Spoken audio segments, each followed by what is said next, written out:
Olá a todas e a todos, está começando agora mais um Brasil de Fato Entrevista e hoje a nossa conversa é com o professor Alisson Mascaro.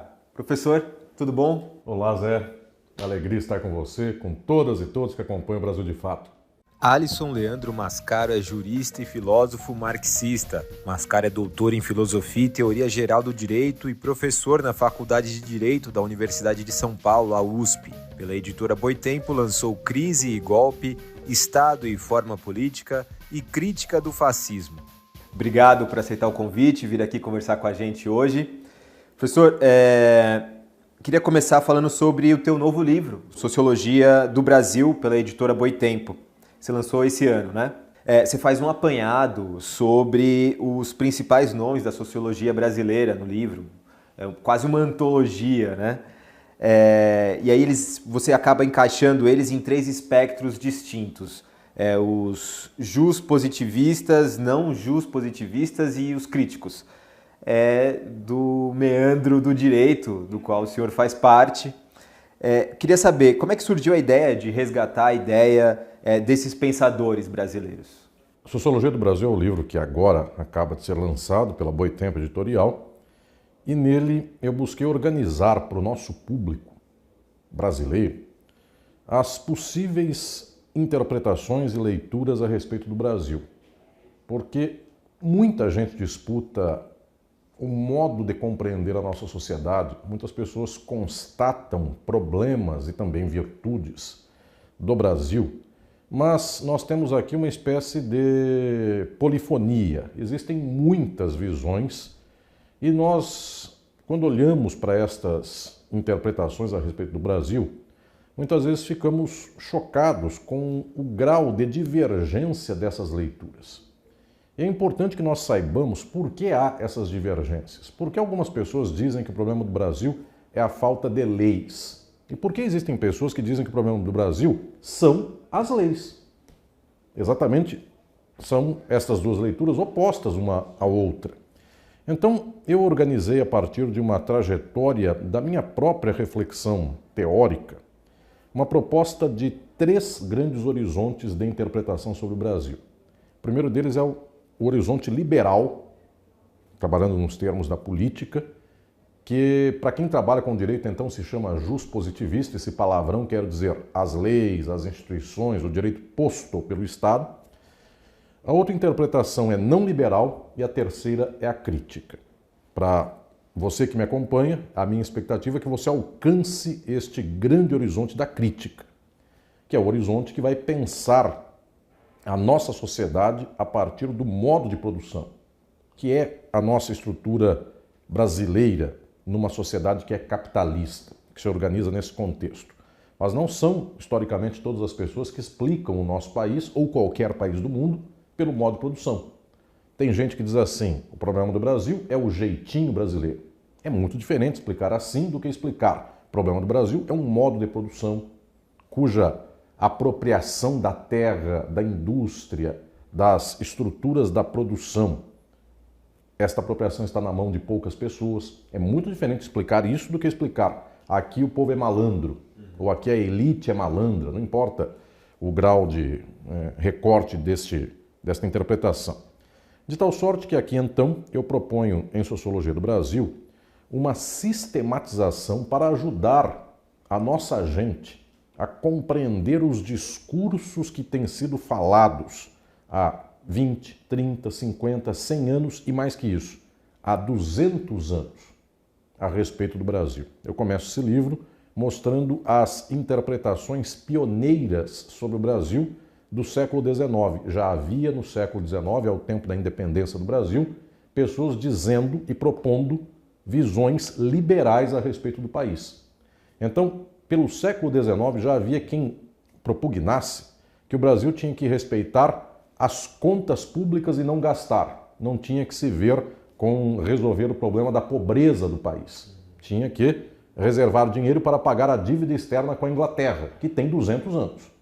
É o tempo do Brasil se tornando independente politicamente de Portugal. E esse discurso que temos que pagar a dívida externa ou a dívida aos especuladores tem 200 anos e há 200 anos há pessoas que argumentam nesse sentido, dizendo que se as nossas contas estiverem em dia, então o país vai para frente. Hoje em dia, esse é o grande assunto da macroeconomia brasileira. E isto, agora vem a grande questão, é chamado hoje como uma posição política do novo, daquilo que agora descobrimos. É preciso respeitar o orçamento público, pagar a dívida, que a pessoa faça contrato com segurança no país. Isto é velho de 200 anos, porque quando há capitalismo, há esta forma de controlar a sociedade e a riqueza capitalista, buscando fazer sempre com que o contrato privado seja cumprido e que, portanto, o público esteja subordinado ao privado.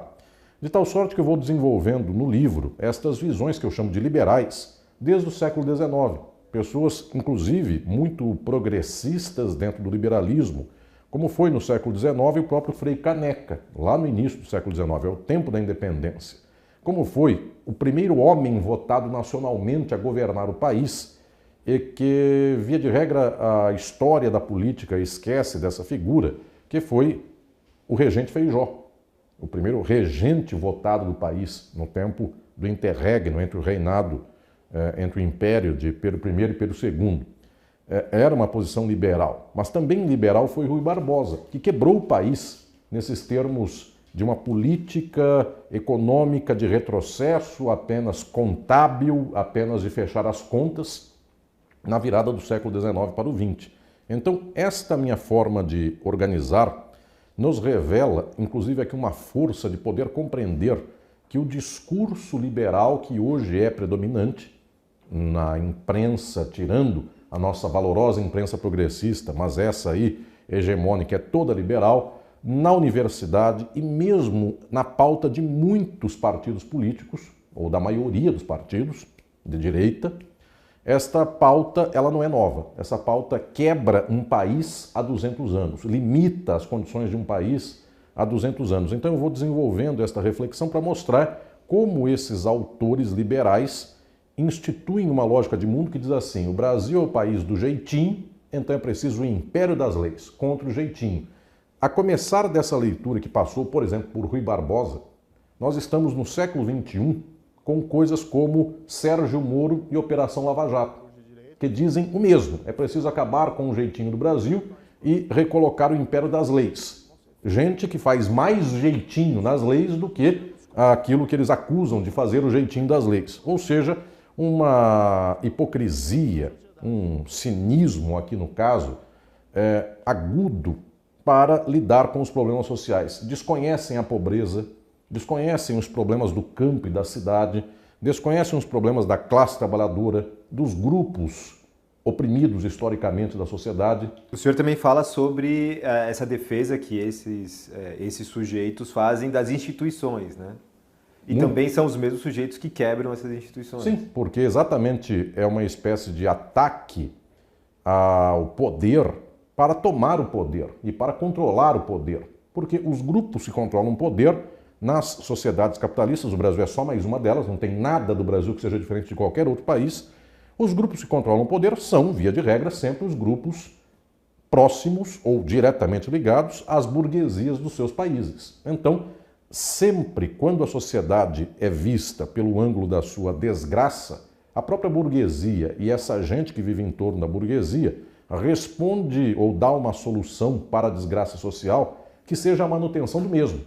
As leis não estão sendo aplicadas, ou seja, é a mesma estrutura que vai se buscar fantasiar que o problema social advém da sua falta de aplicação e não desta própria legalidade, não destas próprias instituições e não do fato de que a riqueza do mundo é apropriada por 0,1% da humanidade. Sempre é o problema das leis, é o problema dos outros ou algo assim.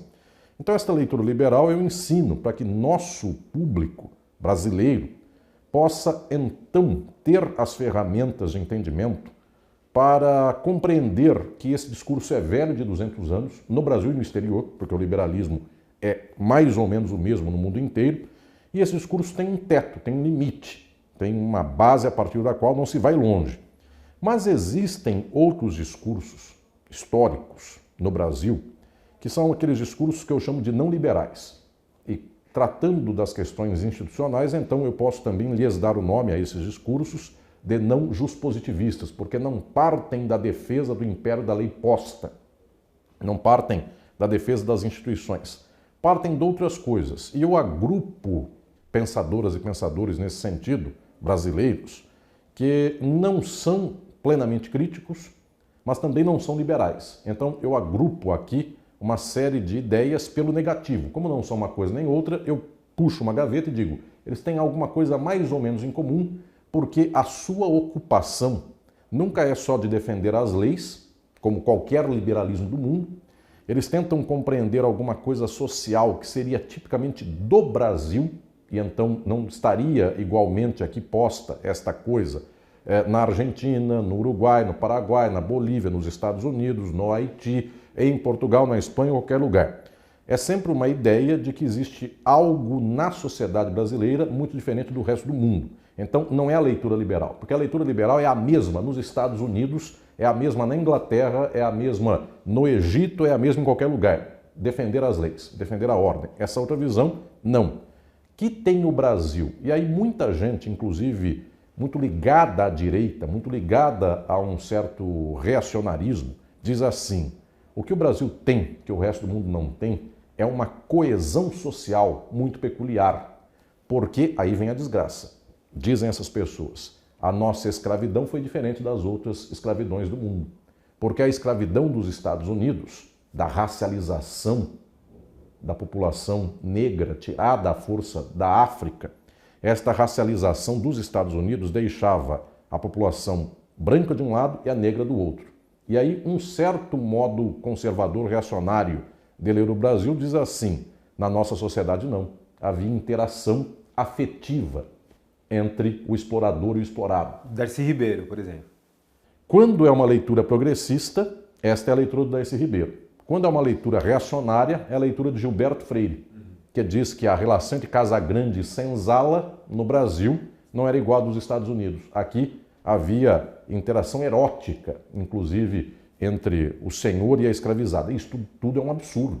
Isso não é objeto de louvor, isso é objeto de horror. E durante muito tempo foi o parâmetro da sociologia brasileira. Muito, porque se dizia então que nós somos um país mestiço e isto era uma dádiva, porque aqui então a escravidão não era tão horrível. E aí vem todo um discurso de elaborar a dimensão do quanto somos especiais. E isto inclusive auxiliou a ditadura do Brasil e reflexamente Gilberto Freire auxiliou a ditadura de Portugal, de Salazar, esta posição de extrema-direita salazarista. Gilberto Freire foi recebido com honras de Estado pelo Salazar em Portugal, porque então era a prova de que Portugal teve uma dita colonização melhor do que a dos outros países, melhor do que a Inglaterra, do que a da Espanha, porque aqui havia interação entre senhores e escravizadas, e isso seria uma espécie de louvor da beleza brasileira. Esta leitura não está partindo de questões econômicas, não entende a escravidão como um modo de produção específico. Essa leitura ela está aqui simplesmente apostando em laços de vínculos sociais, de afetos, que seriam a jabuticaba brasileira, que seriam a coisa que é só nossa e outros países não têm.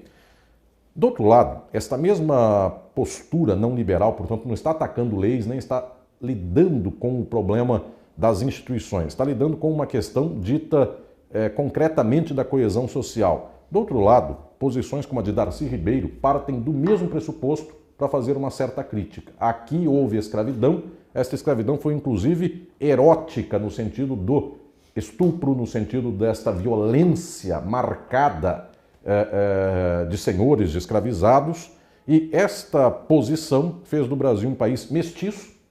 E aí Darcy Ribeiro diz, por causa disso, resultou deste sangue que escorreu, Darcy Ribeiro não é um homem de direita, é um homem de esquerda, deste sangue que escorreu, resultou efetivamente um país mestiço. E é a partir daqui que nós nos baseamos. Então, esta lógica de Darcy Ribeiro começa pela mesma constatação de Gilberto Freire, ou pelo menos por um horizonte próximo, e a partir daqui toma uma posição oposta.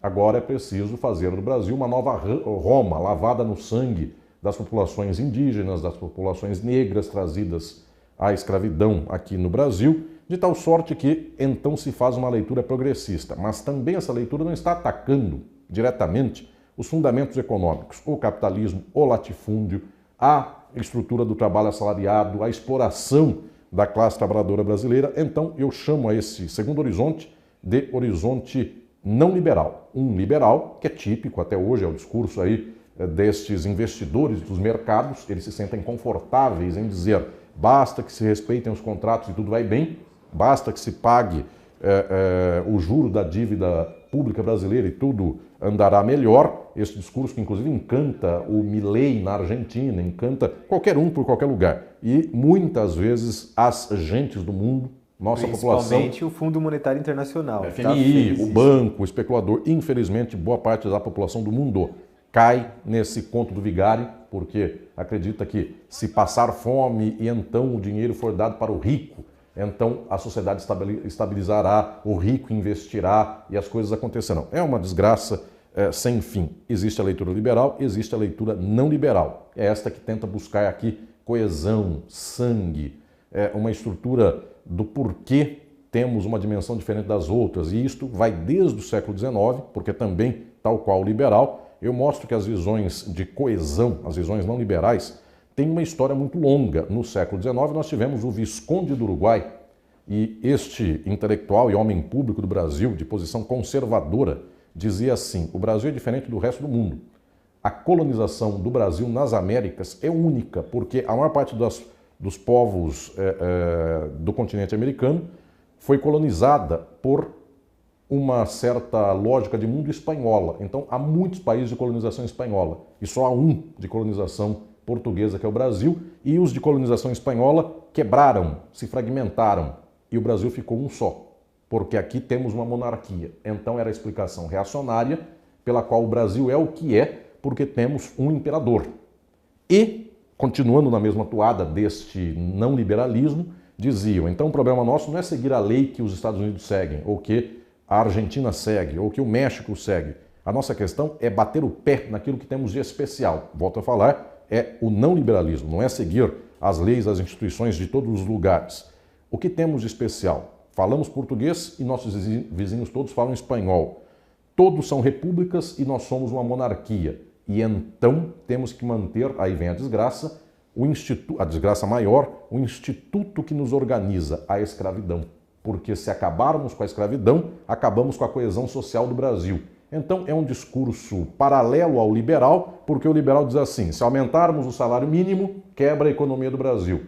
O paralelo disso, do não liberal, é dizer, se acabarmos com a escravidão, a fazenda quebra, a economia quebra, ou coisas mais. Esses discursos são velhos de 200 anos, e em Sociologia do Brasil eu estou mostrando então como liberais e não liberais, eles têm uma história de horrores que nos dão, inclusive, argumentos para a manutenção do horror, e nada disso é novo, que surgiu há pouco tempo. Tudo isso tem uma história longuíssima. Você tem um terceiro tópico aí, a gente vai fazer um intervalo e a gente volta para ele. Voltamos já já com mais um bloco do BDF Entrevista.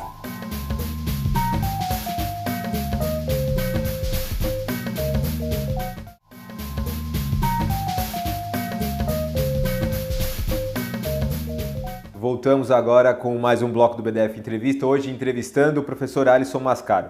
Professor, a gente falamos nesse primeiro bloco sobre dois pontos importantes que são liberais e conservadores da sociologia brasileira.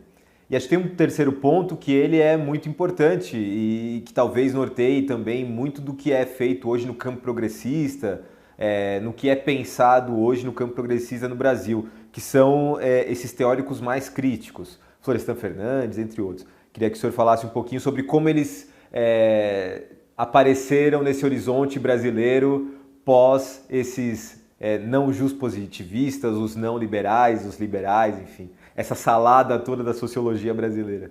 Exatamente. Qual é a menos frequente? É aquele grande horizonte que eu explico no livro Sociologia do Brasil, é o horizonte crítico, cujos ferramentais não têm 200 anos. Eles são mais novos, porque eles advêm de uma enorme tradição recente que possibilitou compreender a sociedade de modo científico, e essa tradição é o marxismo. E o marxismo se desenvolve, descobre condições científicas do entendimento social na segunda metade do século XIX. Foi com Marx, Engels e tantos e tantas outras pensadores e pensadoras de lá até hoje.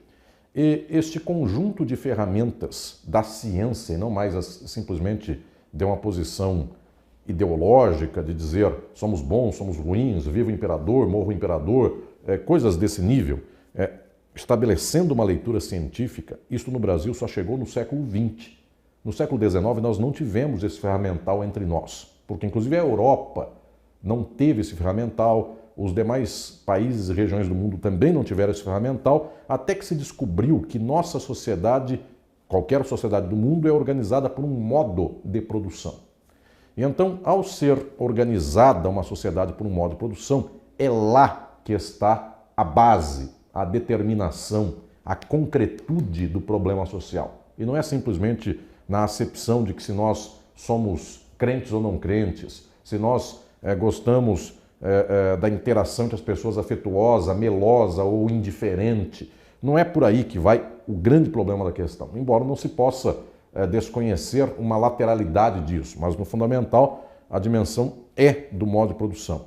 E então esta descoberta é muito recente. O marxismo vem para nós, surge em nosso modo de compreender o Brasil no século XX, e quando surge já de pronto é a grande ferramenta para compreender a sociedade.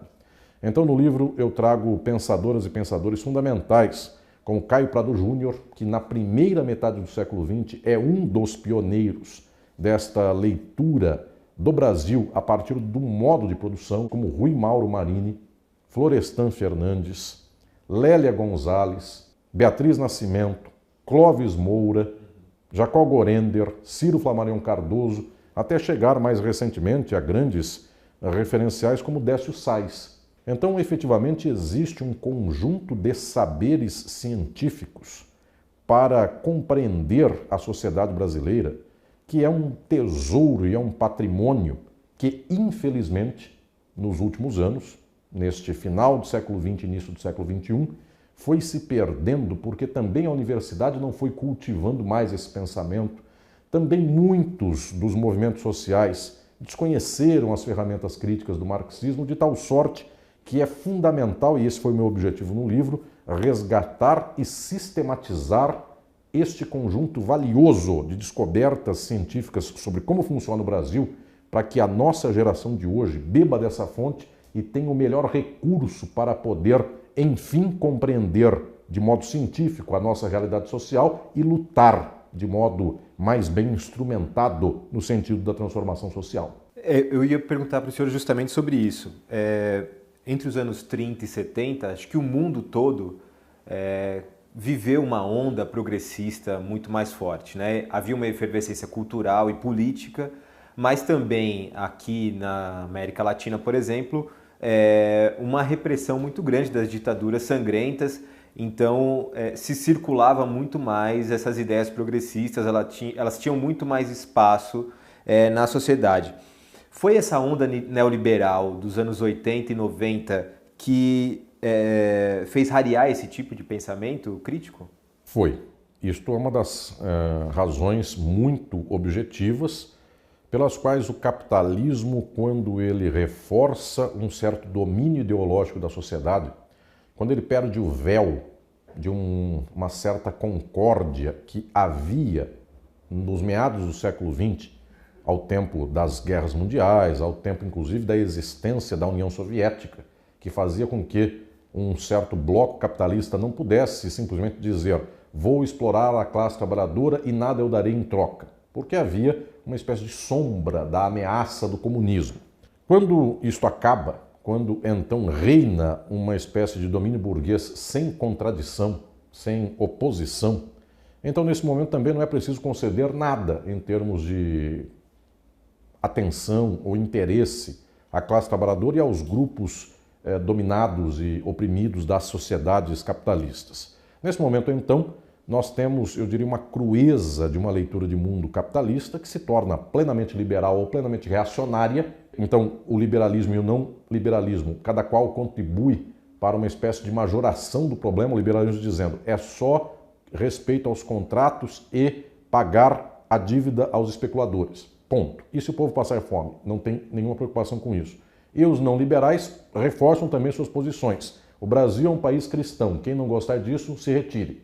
Essa leitura é velha, porque inclusive ela, ao tempo da ditadura, era Brasil, ame-o ou deixe-o. Mais ou menos, o padrão continua o mesmo. Nos Estados Unidos é a mesma coisa, o Trump e outros mais. Pois bem, então o que estou dizendo é que quando chegamos a esse momento das décadas de 1980, 90, nos 2000, a nossa forma de compreender a sociedade e, portanto, também a nossa forma de lutar passa a não mais vislumbrar a revolução, a mudança do modo de produção e passa simplesmente a lutar por reformas liberais. Então, no Brasil e no mundo, o que acontece é que até muito da luta social passa, então, a abandonar as plenas ferramentas de mudança e passa a legitimar a ordem existente, apenas pedindo um pequeno reforço aqui, uma pequena mudança ali, um certo ajuste. Então, já se contém dentro da moldura do capitalismo. E, por causa disso, tristemente, muito daquelas e daqueles que estão nas lutas sociais, muito disso se conforta com uma posição liberal, ainda que seja o chamado liberalismo de esquerda, tirando, claro, aqui os casos e lutas excepcionais e valorosos que ainda persistem numa visão crítica. Por causa disso, nós perdemos muito desse saber que no Brasil foi se desenvolvendo no século XX. Aqui nós tivemos, inclusive patrimônios enormes, como estes de Ciro Flammarion Cardoso e Jacob Gorender, que perceberam que havia alguma coisa no continente americano diferente daquilo que era a leitura da Europa, no nível da estrutura do modo de produção. Na Europa se diz assim: houve antigamente, na Idade Antiga, o escravismo, depois se foi ao feudalismo, do feudalismo houve uma luta da burguesia para chegar ao capitalismo. Isso é na Europa.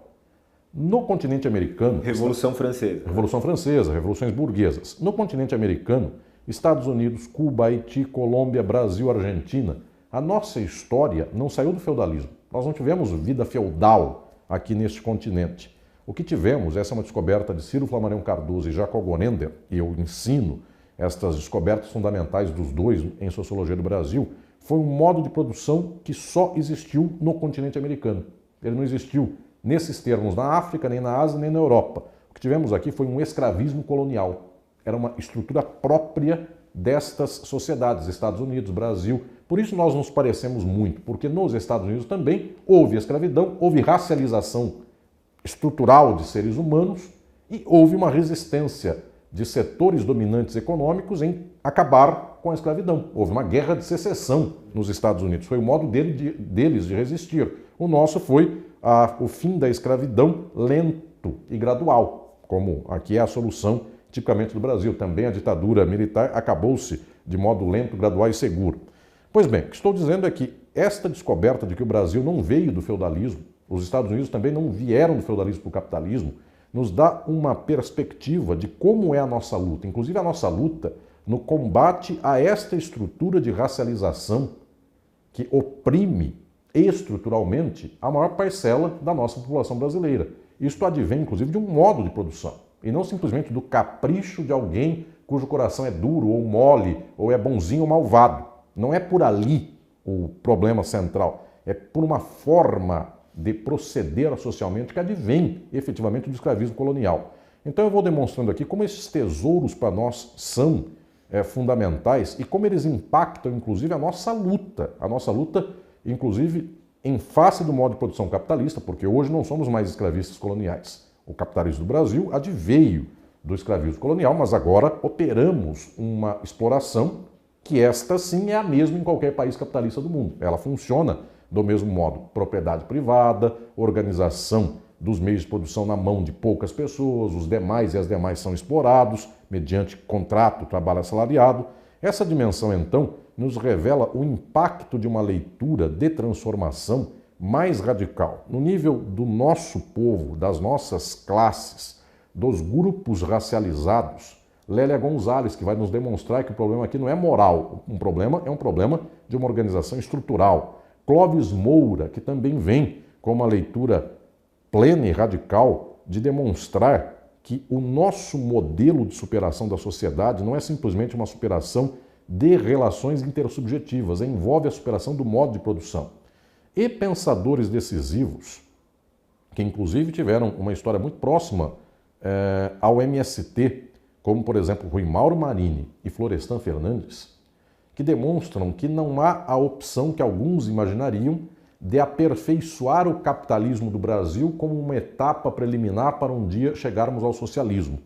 O Rui Mauro Marini percebe que mesmo quando o Brasil se tornou subimperialista, ou seja, ele era uma potência de segundo grau em face daquelas centrais como Estados Unidos, Europa, Japão, o Brasil não estava desenvolvendo a sua população ou a sua estrutura econômica. O Brasil estava sendo mais explorado, porque inclusive o capitalismo central não precisava pagar o salário que pagava por lá.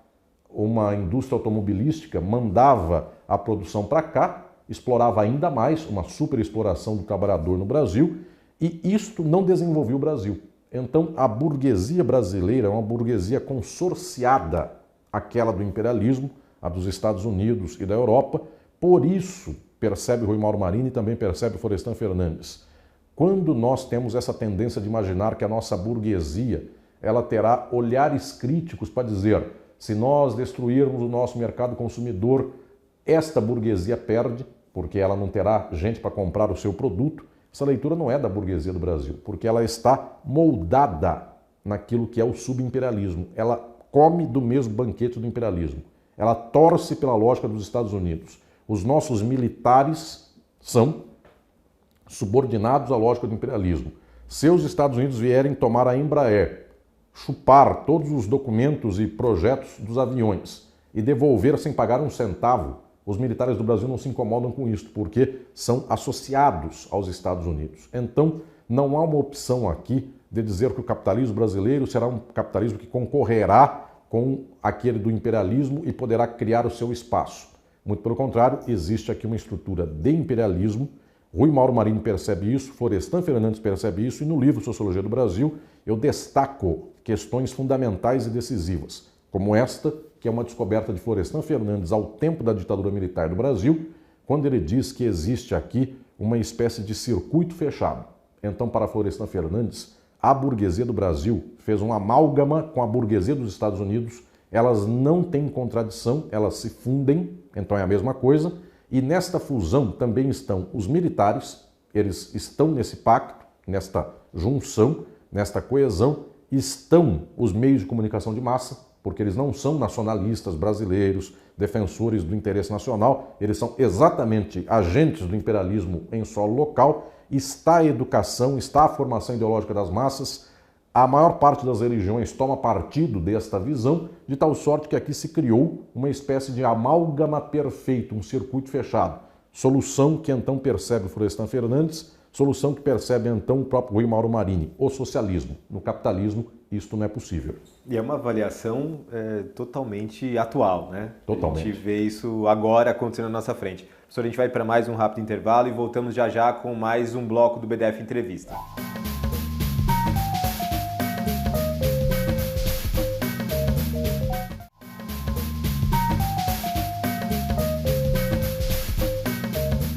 Voltamos agora com o último bloco do BDF Entrevista, hoje na conversa com o professor Alisson Mascaro. Professor, o senhor citou no final da tua última resposta a Europa. E o senhor tem um importante livro também, A Crítica do Fascismo, que também é editado pela Boitempo, né? E tem se dedicado a estudar esse tema da extrema-direita, do fascismo, já há algum tempo. Na Europa, o que eram movimentos marginais, né, que faziam muito barulho, mas não precisavam ser recebidos à mesa, enfim.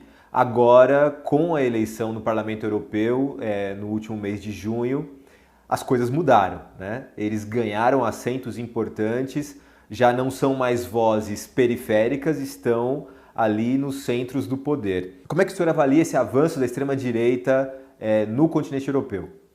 O fascismo não é um problema da falta de leis ou de vergonha na cara ou de problema moral. Embora também possa haver uma questão de leis, de diques de contenção institucionais ou mesmo um apelo moral para que as pessoas não sejam fascistas. Mas isso é quase nada. O fascismo é o problema do capitalismo. O capitalismo é um modo de produção de exploração. 1% da humanidade explora, 99% são explorados. E quem está me vendo é explorado, certamente, porque é quase uma probabilidade estatística. Se você trabalha, você é explorado. Ah, mas eu trabalho e tenho um carro. Você é um explorado com um carro. O explorador é o dono da fábrica de automóvel, que você não é. Você não é detentor dos meios de produção. Você só tem um carro. Pois bem, uma sociedade que é da exploração, ela é uma sociedade que sangra, porque ela é uma sociedade que extrai da maioria da população a riqueza para uma minoria acumular. Então essa minoria acumula coisas inenarráveis. Elas não têm só um celular melhor do que o da gente. Elas têm a fábrica do celular. Elas têm terras, elas têm indústrias. Seres humanos organizam a sua vida por 40, 50, 60 anos para acordarem de manhã, trabalharem para alguém que eles eventualmente nem sabem quem é, deixarem o filho na creche para voltarem no final do dia cansados, pegarem o filho e ter pouquíssimas horas de vida para fazer aquilo que poderia ser o prazer da sua vida. Isto é o capitalismo. Esta sociedade organiza uma forma de percepção de mundo de sofrimento. Em qualquer sociedade capitalista as pessoas sofrem. Mas umas podem ter um carro, sofrem com um carro. Porque efetivamente ela também descobre que tem trânsito, ela também descobre que o vizinho tem um carro melhor e quaisquer coisas assim. Portanto, esta sociedade, na hora em que ela entra em crise estrutural, porque ela tem crise todo dia, qualquer pessoa que sofre tem crise.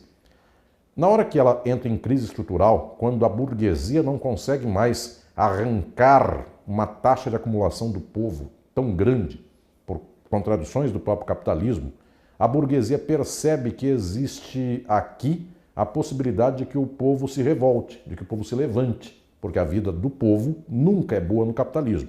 Nem para a classe trabalhadora do campo, nem da cidade, nem para quem é da indústria, nem para quem presta serviço ou quem está no comércio. Tudo é ruim. Apenas são variações do mesmo ruim. Então, nesta situação, vai que o povo vota em eleições em gente que defende o povo. Vai que o povo se cansa desta forma teatral da democracia, na qual sempre é o rico que ganha porque ele tem um instrumento para chegar ao pobre fazendo piada e o pobre gosta do rico e aí vota no rico. Então é sempre a classe trabalhadora do mundo se autoflagelando, porque eleições, na maior parte do mundo, sempre é o pobre votando contra o seu interesse, imaginando que está votando em favor do seu interesse. Porque a pessoa vem com uma pauta moral, a pessoa, um dia antes da eleição, manda meme de gatinho dizendo vote no partido tal, qualquer coisa assim. E sempre o meme da direita é mais bonitinho do que o da esquerda, porque tem recursos, tem dinheiro e coisas mais. O vídeo é mais legal, qualquer coisa assim. De tal sorte que o capitalismo, quando entra em crise, ele vai para a extrema-direita, sempre, porque ele não tendo mais o recurso das instituições e da democracia, ele aumenta o flagelo em cima da classe trabalhadora. A crise do capitalismo sempre leva a burguesia a tomar uma posição de extrema-direita. Na hora em que há algum movimento social se levantando, na hora em que eventualmente um governo de esquerda ganha uma eleição em qualquer país do mundo e começa uma pequena reforma, isto já acende um sinal de alerta da burguesia. No Brasil, com Lula e Dilma, bastou uma alteração pontual na miséria da classe trabalhadora, que passou a ser menos miserável, e então a expressão era: agora o pobre anda no aeroporto, agora o pobre toma avião. Bastou ver um pobre no aeroporto, que a classe burguesa e as classes médias que se sentem burguesas porque tem um carro, 2, 3, esta classe média e o capitalismo percebem que a posição relativa está ameaçada e a forma então de sustentar o seu poder relativo e a acumulação que daí vem é destruir esta própria legalidade, destruir esta própria democracia. Então vem um golpe. Dilma Rousseff sofre impeachment por causa de uma tal pedalada fiscal que eu, como jurista, nunca encontrei no Código Penal esse crime, nem nenhuma legislação penal especial. Não tem em lugar nenhum. Ela foi inocentada na sessão do golpe, na sessão consumada do golpe, ela foi inocentada politicamente. Né? E, de algum modo, então, se percebe aqui o teatro de fancaria que é o golpe. Pois bem, tanto quanto João Goulart foi declarado vacante do cargo e ele estava no Brasil. É tudo uma espécie de piada. O que estou dizendo aqui é que nós temos um quadro no qual o capitalismo está em crise e a sua solução historicamente sempre é ir para a extrema-direita. Luiz Bonaparte na França foi isto, e Marx percebeu esse golpe do século XIX, Mussolini é isto, Hitler é isso, Franco é isso, Salazar é isso, e todas as posições do mundo que vão para a extrema-direita é a forma do capitalismo se manter, massacrando ainda mais o povo destas sociedades. Só que o povo não é só massacrado, o povo também é instituído e constituído ideologicamente para imaginar que o massacre não é massacre. Então, ao povo existem, eu diria, ferramentas para dizer: você vai se libertar do imigrante. Então é um modo de dizer para o massacrado do país que haverá alguém mais massacrado que ele. Você é trabalhador alemão, mas você é ariano. O judeu é o problema, o cigano é o problema, a negro e negro são o problema, o homossexual é o problema, o testemunho de Jeová e quaisquer coisas nesse sentido. No Brasil e nos Estados Unidos é isso. Lá é imigração, lá é a pessoa que não tem Deus, aqui são os imorais, os indecentes e qualquer coisa fantasiosa. E para além disso, teve a crise de 2008 que abriu uma brecha, uma crise econômica e social na Europa, o fim do bem-estar social, né, do estado de bem-estar social, também acho que trouxe esse ambiente, né, mais Isso propício. faz com que grupos da classe trabalhadora matem outros grupos da classe trabalhadora, exatamente para que todos esses grupos juntos não matem a burguesia. Então, efetivamente, a solução da extrema-direita é a solução do capitalismo sempre. O fascismo não é um problema moral, o fascismo é um problema do capitalismo. Se nós quisermos acabar com o fascismo, é preciso superar o capitalismo, porque sempre o capitalismo aperta um botão de pânico, quando ele não consegue mais administrar o povo sofrendo, e esse botão de pânico é algum modo de extrema-direita, de governo, pelo qual um bate no outro, pelo qual um flagela o outro, e coisas nesse nível. Então, efetivamente, o que temos hoje, infelizmente, é o não ataque à contradição estrutural. O problema é o capitalismo. Como, infelizmente, a batalha das ideias não está sendo ganha por nós, pela classe trabalhadora, nós estamos aqui reféns de uma explicação de mundo da burguesia, que diz que é preciso manter a segurança e os contratos e os investimentos e quaisquer coisas mais. O custo do Brasil é muito alto, qualquer coisa assim que se fala em qualquer país do mundo, porque o custo do seu país sempre é uma explicação dada internamente. Então, o que estou dizendo é que nós estamos desamparados de ferramentas para enfrentar o fascismo. Não é com tribunal, apenas. Isso pode ser uma lateralidade. Não é com coisas institucionais. É com um movimento de massas. Enquanto a nossa gente não entender que o capitalismo é um problema, a nossa gente será golpeada pelo fascismo e pior, a nossa gente será elo de transmissão desse golpe, porque um pedaço da nossa gente bate em outro pedaço da nossa gente e então o judeu, o cigano, o homoafetivo, o estrangeiro, o indígena, não importa qual grupo, qual corte, o não crente, o crente de outra crença, não importa a razão que se tenha, sempre será alguém que será alvejado por outro alguém em favor do capital. Ou nós superamos o capitalismo e acabamos com essa hipótese de extrema-direita, ou nós vamos viver novamente um tempo agudo de extrema-direita que exigirá de nós uma mobilização como foi aquela para acabar com Hitler e Mussolini, ou seja, uma guerra de muito sangue, de muita dor, de muita tristeza, de muita perda, para ver se estanca a crise do capitalismo. Hoje, para nós, é fundamental a crítica como forma de libertação. Trazendo para o Brasil agora, quando da eleição do presidente Lula, agora em 2022, a gente sabia que saindo o Bolsonaro, o bolsonarismo ainda permearia na sociedade. Está muito arraigado nas comunidades, nas religiosidades, né, principalmente o neopentecostalismo, né, ele está muito já dentro da sociedade. No entanto, no Congresso, a gente tinha aí um certo, por mais que eles tivessem uma votação expressiva em 2022, tanto na Câmara quanto no Senado, a gente não sabia quanto se manteria dessa ideia bolsonarista. Hoje a gente está vendo que a extrema-direita conseguiu se reagrupar novamente e já começa a fazer planos para 2026, enfim, já tenta minar o presidente da República. Queria que o senhor falasse um pouquinho sobre como essa extrema-direita se organiza no Brasil e como ela conseguiu se reagrupar politicamente, não só socialmente, mas politicamente também. Eu nunca começo a análise pela ponta, eu diria, última, que é simplesmente a vontade do povo ou a forma de ver o mundo do povo. Eu começo pelo centro. O capitalismo quer essa estrutura social. Então o capitalismo do Brasil optava fundamentalmente pelo PSDB. Isto foi a solução brasileira desde a década de 1990. Privatizar, destruir a economia nacional, e tudo isso se fazia com um certo tucanismo. Então, a pessoa tomava um cafezinho certinho, ela discutia platitudes num restaurante, eventualmente falava francês ou qualquer coisa dessa, e desgraçava um país desse modo. Pois bem, a burguesia do Brasil percebe que não dá mais para alcançar o povo com um governante lendo Foucault e privatizando. É preciso agora alcançar o povo com ferramentas de maior, eu diria, laço com a estrutura cultural e mesmo emotiva e mesmo religiosa do povo. Então, não é mais o governante que tomava o seu cafezinho gourmet com o sotaque de Paris. Tivemos um presidente altamente desgraçante da economia nacional, Fernando Henrique Cardoso, que dizia que sua preferência de hobby era flanar por Paris. E ele tinha uma cultura parisiense muito grande. Agora, inclusive tinha um imóvel lá. Tem imóveis e coisas mais. Enfim, um homem bem instalado em Paris. Rive Droite, inclusive. Como se esperaria.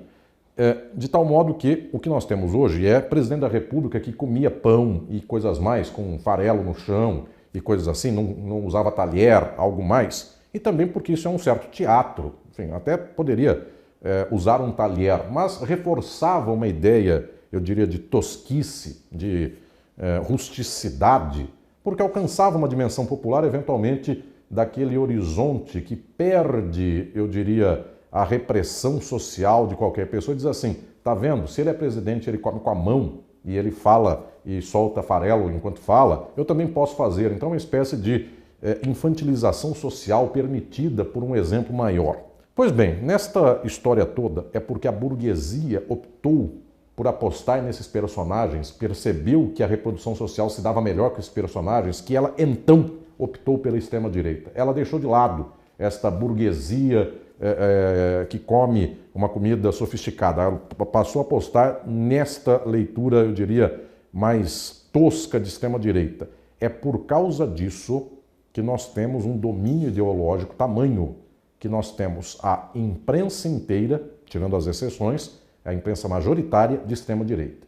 Ela não fala contra esses absurdos, ela não mapeia esses absurdos fazendo uma radiografia, ela só anuncia que existem tais posições. E vai se vencendo aqui um discurso que é estruturado pela burguesia, pelo qual 6 da tarde essas televisões majoritárias do Brasil, todas são contra os direitos humanos. Porque todas às 6 da tarde mostram um bandido que fez tal coisa e levam o povo inteiro a ir posicionar-se contra os direitos humanos, porque um bandido roubou uma moto e não sei o que mais.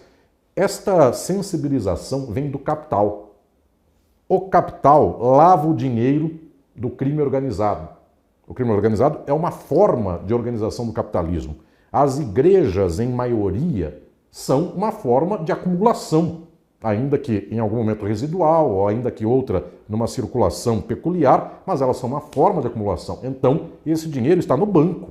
Esse dinheiro passa para comprar empresa. Esse dinheiro compra imóveis. Ou seja, o capitalismo opta por isso. E, ao cabo disso, o povo está dominado pela televisão, que ele fala que direitos humanos são só para humanos direitos, então ele é contra qualquer proteção da minoria, e o povo é a dita minoria, é o povo que apanha por pensar assim. A igreja forma o povo para a extrema-direita, as posições políticas e sociais são todas regressivas, o povo vota em posturas políticas contra o seu interesse e o povo tem certeza que vota em favor do seu interesse, porque o povo crê que ele está defendendo a família cristã, ele está indo contra o aborto, ele está indo contra XYZ. Se alguém inventar que os ETs vão invadir a Terra, os ETs, se a fala for crítica ao ET, o ET é de esquerda, e se o ET vier salvar a Terra, o ET é de direita. Resultado, nossa opção em favor de um ET será aquela que a burguesia pensar em favor do ET. Se o ET de Varginha for lido como uma coisa muito positiva, ele é um fenômeno do capitalismo e ele é de direita. Eles, inclusive, fizeram sinais lá naquelas 72 horas de espera, eles tentaram contato com... É verdade, a extrema-direita buscou aí chamar ETs para si. Então, o que estou dizendo é, ao cabo, o povo sofre, só que a aparelhagem ideológica da burguesia está posta.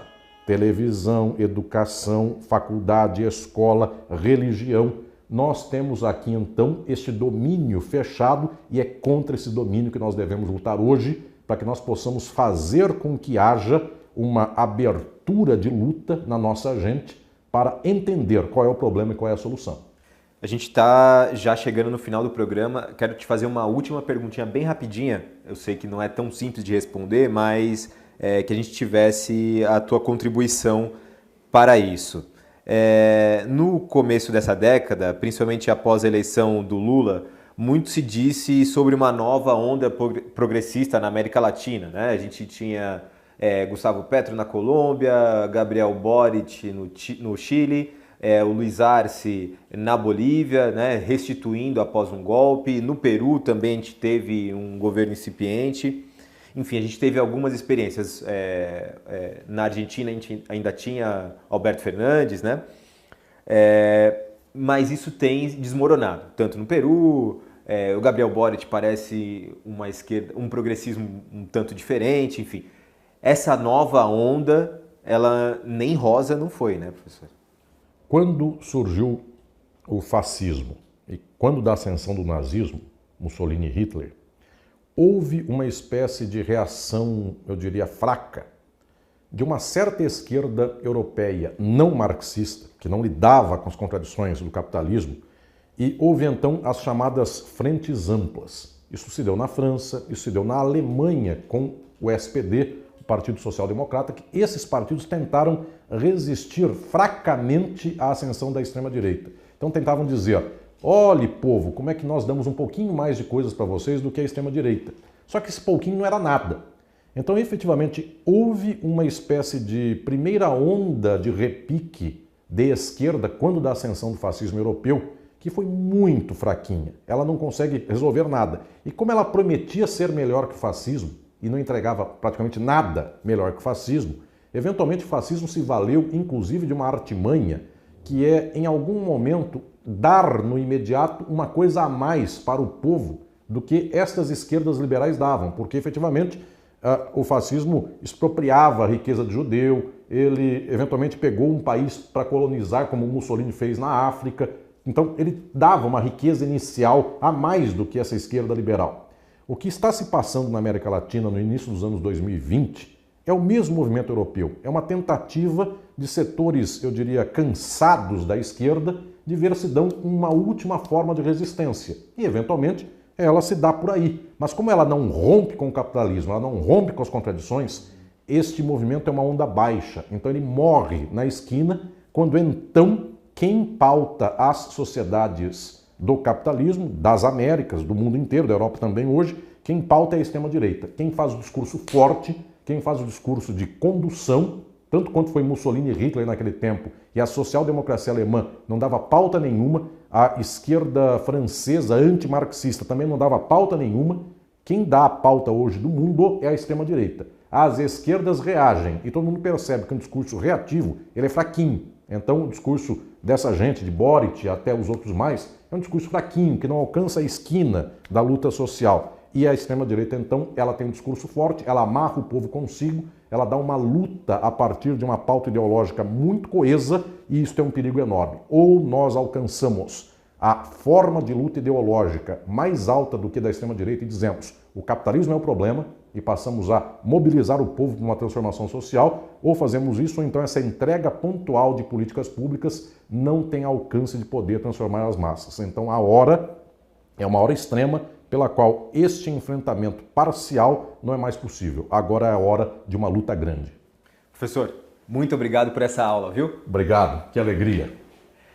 A você que nos acompanhou até agora, meu muito obrigado. Na próxima semana a gente volta com mais uma entrevista. Lembrando que esse programa vai ao ar toda terça-feira às 21h15 na TVT, também no YouTube do Brasil de Fato e da TVT, e para quem preferir, também em formato podcast no seu tocador de áudio favorito.